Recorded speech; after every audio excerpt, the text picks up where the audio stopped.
Shalom uvracha. My name is Rabbi Joseph Beda from Congregation B'nai Yitzchak.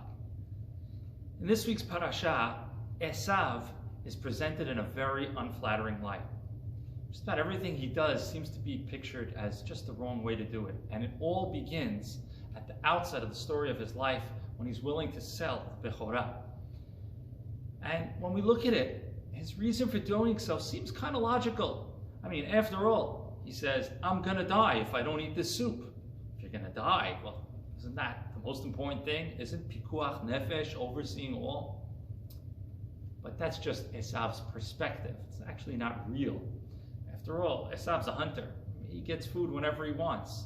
Do you think the only food that was in their house was just that hot bowl of soup?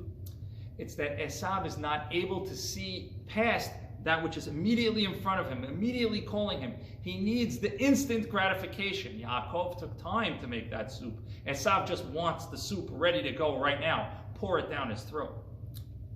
This is kind of reminiscent of a very famous experiment that was conducted in Stanford University in 1972 by a researcher named Walter Mischel, the marshmallow experiment. He had young children come and sit and perform an easy task, and then he was going to give them a reward for it, and they had a choice. They would get one marshmallow if they took the reward right now. But if they could wait 15 minutes, they would get 2 marshmallows. And he saw that the children fell into 2 different categories, and he followed them for a long time for the rest of their lives. And what he found was that almost across the board, the outcomes were much better for the children in the second group who could wait, because they didn't need the instant gratification as a child. They were able to accomplish so much more for the rest of their lives.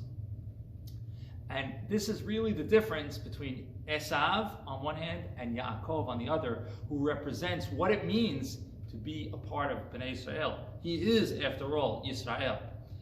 Esav is all about, I need it now, I want it now. But Yaakov can take the long view.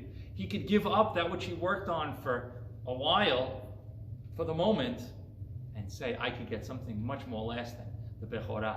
But it's much more than that. That's what it really means to be a part of Am Yisrael, is to see the long view. We're always hoping for a better tomorrow, for more, for Mashiach, for the reward that we're going to get for doing the mitzvot, for Olam Haba.